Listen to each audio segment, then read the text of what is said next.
पूछो। कि तुम्हारा पेपर कैसा गया है? बढ़िया गया एकदम।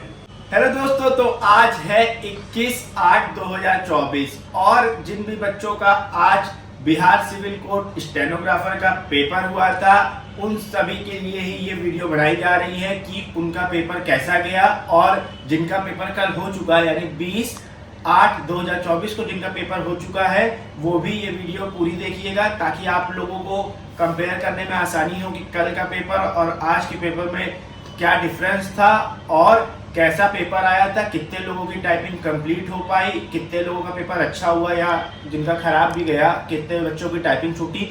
तो इस वीडियो में आपको एक एक डिटेल्स मिलने वाली है क्योंकि आज था अर्जुन का पेपर और वो पेपर देके आ चुका है। अब ये आप लोगों को एक एक जानकारी देगा कि आज की टाइपिंग कैसी आई थी, उसमें वर्ड्स कैसे थे, कितने बच्चों की टाइपिंग पूरी हो पाई, कितने बच्चों की छूटी और शॉर्ट हैंड का मैटर कैसे आया था और सीपीटी के क्वेश्चन वगैरह क्या आए थे। तो चलिए फटाफट से बिना देर किए हुए वीडियो को करते हैं स्टार्ट और उसके बाद फिर आप लोग में भी जिन जिन का पेपर था आज की डेट में जिस भी सेंटर पे था आप लोगों का पेपर कैसा गया, ये सारी चीजें आप लोग कमेंट बॉक्स में कमेंट करके बताइएगा। और चलिए चलते हैं इसी के साथ वीडियो को करते हैं स्टार्ट। तो दोस्तों फाइनली आगे आइए, अब इससे एक एक चीज़ें पूछते हैं और आप लोग को बताते हैं। तो सबसे पहले ये बताओ कि तुम्हारी टाइपिंग कैसी गई? टाइपिंग मेरी पूरी हो गई। टाइपिंग इनकी पूरी हो गई थी। और ये बताओ कि जो सेंटर था उस पर बच्चों की परसेंटेज क्या थी, मतलब अटेंडेंस की परसेंटेज मेरे क्या क्लास थी? में जितने मैं अपने क्लास बता रहा हूँ कि वो फुल अटेंडेंस थी। बहुत ही ऐसा रेयर था कि उसमें 10 या 12 बच्चे नहीं आए होंगे। और जितने भी बच्चों ने टाइपिंग दी उसमें से कितने बच्चों की टाइपिंग पूरी हो पाई थी? मुझको लग रहा है कि 10 to 20% बच्चे थे जिनकी टाइपिंग पूरी हो पाई थी। मतलब दोस्तों लगभग आप लोग को खुद को पता होगा कि एक जो हॉल था उसमें लगभग 100 बच्चे 105 बच्चे ऐसे करके बैठ रहे थे, जिसमें से ये बता रहा है सिर्फ 15-20 लोगों की ही टाइपिंग पूरी हो पाई। तो जो भी ये वीडियो देख रहा है वो सब लोग जिनका आज पेपर था वो लोग कमेंट बॉक्स में कमेंट करके ज़रूर बताइए कि आपकी टाइपिंग पूरी हो पाई या कितनी लाइन आपकी छूटी या कितने वर्ड्स आपके छूटे। ऐसा कि ये बता रहा है कि इसका पेपर अच्छा गया है और इसकी टाइपिंग, शॉर्ट हैंड, सीपीटी सारी चीज़ें अच्छी हो गई हैं। तो चलिए अब आपको डिटेल में सारी चीज़ें बताते हैं, ये कि आज का मैटर कैसा आया था, टाइपिंग के वर्ड्स कैसे थे और सीपीटी में क्या क्वेश्चन आए थे। तो चलिए अब आगे आपकी मुलाकात इनसे होगी, ये सारी चीज़ें आप लोग को बताएंगे। 21/8/2024 की जो टाइपिंग आई थी वो मॉडरेट पे आई थी। टाइम प्रेशर बहुत था, उसमें वर्ड्स डिफिकल्ट नहीं थे लेकिन टाइम का इतना वो प्रेशर हो गया था कि बच्चे एकदम नर्वस हो गए थे और उसके वजह से ही उन लोग की टाइपिंग छूट गई थी। और तुम्हारी टाइपिंग पूरी हो गई थी? मेरी टाइपिंग पूरी हो गई है उसमें। और उसके बाद तुमने कुछ वर्ड्स वगैरह भी करेक्ट किए? हाँ, मेरी टाइपिंग हो गई थी 8 मिनट 45 सेकेंड 8 मिनट 45 सेकेंड में मेरी टाइपिंग कंप्लीट हो गई थी। मेरे पास 1.42 सेकेंड्स बचे हुए थे, इतने ही थे, 1 point something minute something seconds थे मेरे पास। तो उसके बाद मैंने मेरे से जितना भी हो सका मैंने वर्ड्स सही कर लिए और उसके बाद मैंने कंप्लीट तो मेरा हो ही गया था। तो दोस्तों आप लोगों ने सुना, जहां एक तरफ लोग बता रहे हैं कि उनकी टाइपिंग छूट जा रही है, वहीं भाई ने टाइपिंग की है और बता रहा है ये कि इसका लगभग 1.5 मिनट बाकी भी था। मतलब इसके 400 वर्ड कंप्लीट हो गए थे, उसके बाद जो 1.5 मिनट बाकी था उसमें इसने जो भी गलतियां थी उसका करेक्शन वगैरह भी कर लिया है। तो ये बहुत बड़ी बात है अपने में कि जहाँ एक तरफ किसी की टाइपिंग कंप्लीट नहीं हो पा रही है वहाँ किसी ने टाइपिंग पूरी कंप्लीट करके 1-1.5 मिनट बचा हुआ था। क्योंकि मैं भी जब टाइपिंग किया था तो मेरे भी मुश्किल से मुश्किल 30 से 35 सेकेंड ही बचे हुए थे जब मैं अपना थोड़ा बहुत करेक्शन कर पाया था। और 1 मिनट से ऊपर बचा होना यानी कि इनकी टाइपिंग बहुत ही ज़्यादा अच्छी लेवल पे है। तो चलिए अब इसके बाद आप लोगों को बताता हूँ कि शॉर्ट हैंड का मैटर कैसा आया था और शॉर्ट हैंड के बारे में कि जो वर्ड्स थे वो कैसे थे। तो बहुत ज़्यादा टफ थे कि नॉर्मल में थे। और जिन भी बच्चों ने पेपर दिया है आप लोगों को फिर से मैं बता रहा हूँ, आप लोग अपना अपना रिव्यू कमेंट बॉक्स में ज़रूर दीजिए। तो दोस्तों अब बात करते हैं इनसे शॉर्ट हैंड के बारे में। तो चलो अब बताओ कि शॉर्ट हैंड कैसे आई थी?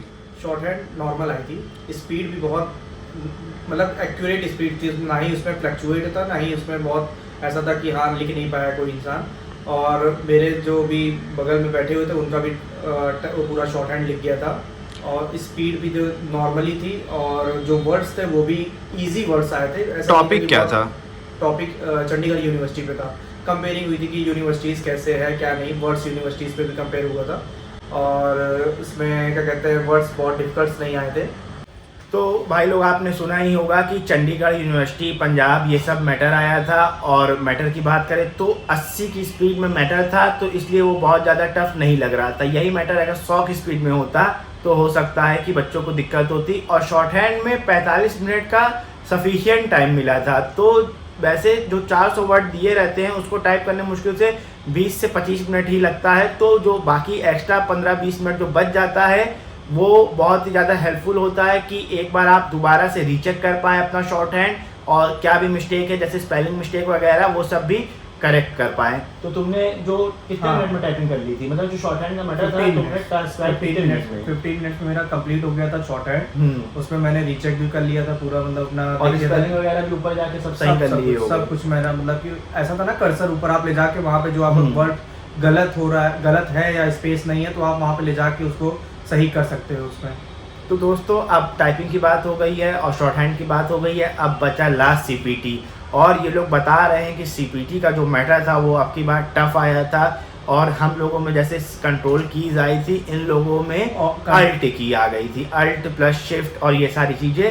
तो बहुत सारे बच्चे मेरे पास फ़ोन करके मुझको बताएं कि ये चीज़ हम लोगों ने नहीं कर पाई है। तो आप में से तुम्हारा भी छूट गया है, तो इनका भी छूट गया है। अगर किसी बच्चे को आता हो ये और उसने पूरा किया हो तो वो ज़रूर बताए कि हाँ कैसे क्या आया था, और बाकी इससे पूछते हैं कि सीपीटी की सारी डिटेल्स। तो अब आप लोगों को सीपीटी के बारे में डिटेल्स देते हैं। और चलिए बताओ कि एमएस वर्ड में क्या क्या क्वेश्चन पूछा था। 2 पैराग्राफ दिया होगा, वो तो नॉर्मल सी बात है। उन 2 पैराग्राफ में फॉन्ट साइज़ क्या था और फॉन्ट नेम क्या था? फॉन्ट साइज 14 करना था, और फॉन्ट नेम जो था वो हम लोग को था times new Roman new times था। अच्छा। उसको करना था। हेडर फुटर दिया था? हाँ, फुटर में हमको अपना नेम डालना था और पेज नंबर डालना था। बैकग्राउंड कलर दिया हुआ था, बैकग्राउंड कलर लाइट ग्रीन था।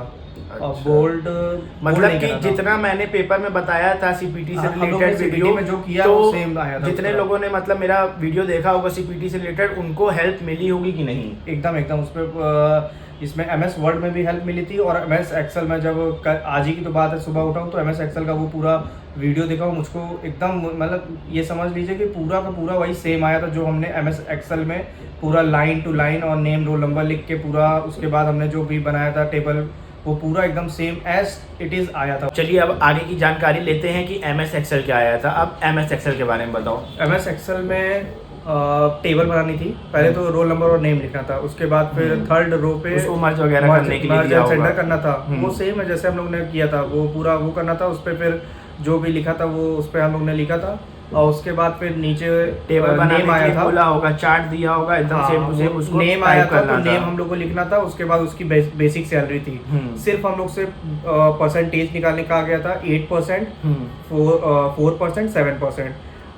हाउस रेंट अलाउंस ऐसा था, और पेज ब्रेक वो ये सब आया था? कुछ भी नहीं। पेज ओरिएंटेशन और पेज का कुछ मतलब सेट करने के लिए मार्जिन वगैरह, लेआउट वगैरह नहीं, कुछ भी नहीं आया था। ये तो आया नहीं था, बस हम लोग को उसमें जाना था, परसेंटेज निकालना था, और उसके बाद बेसिक सैलरी और जो परसेंटेज का हम लोग का निकला था वो, और एक आया था उसको हम लोग को सब्ट्रैक्ट करना था। तो उसमें मुझे थोड़ी सी प्रॉब्लम हुई, लेकिन वो भी आ गया था मेरा लास्ट में। और दोस्तों एक चीज अलग आई है, वो बस यही है कि कंट्रोल कीज की जगह उसमें पूछ लिया गया है अल्ट कीज के बारे में। तो उसमें बहुत से बच्चे फंस गए हैं, वो एग्जैक्ट कोई बता भी नहीं पा रहा है कि क्या आया था। अगर आप लोगों में से किसी को अगर एक भी याद है तो वो कमेंट बॉक्स में कमेंट करके बता देगा, तो मैं उसको पूरा नोट डाउन करके उसके ऊपर भी बता दूंगा कि उसका क्या आंसर है, क्या नहीं है, ताकि जिन्होंने किया है उनको पता चल जाए कि उन्होंने सही किया है या गलत किया है।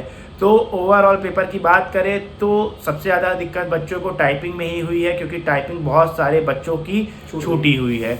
तो कोई बात नहीं, अब टाइपिंग भी नंबर की ही थी, शॉर्ट हैंड भी नंबर का था, तो ज़रूरी नहीं है कि मतलब क्वालिफाई हो या कुछ भी हो, क्योंकि वो रिजल्ट आने पे ही पता चलेगा कि उन लोगों ने किस हिसाब से कैलकुलेट वगैरह किया हुआ है। तो भाई लोग, आप लोगों को ओवरऑल सारी जानकारी मैंने दे दी कि सीपीटी कैसा आया था और क्या चीज़ में दिक्कत आ रही थी बच्चों को, टाइपिंग कैसी थी, शॉर्ट हैंड कैसा था, और आई होप आप लोगों को पूरा रिव्यू मिल गया होगा। आप लोग ने जो भी पेपर दिया उसका एनालिसिस आप लोग खुद कर लीजिएगा कि आपका कैसा गया है।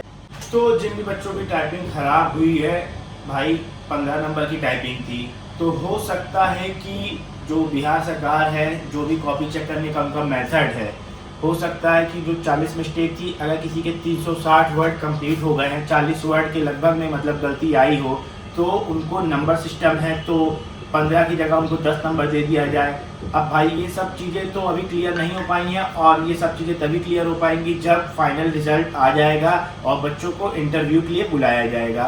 तो बहुत ही जल्द जिस हिसाब से इन लोगों ने पेपर लिया है, मेरे हिसाब से 1 महीने के अंदर अंदर ये लोग स्टेनो का रिजल्ट दे देंगे और इंटरव्यू के लिए भी बुला लेंगे। तो आप सभी को वीडियो के माध्यम से मैं जानकारी दे दूंगा जब भी रिजल्ट आएगा, और उसके बाद फिर इंटरव्यू में जो भी बच्चे जाएंगे उनसे मुलाकात तो होगी ही होगी। और इसी के साथ अब इस वीडियो को करते हैं, मिलते हैं नेक्स्ट वीडियो में। धन्यवाद।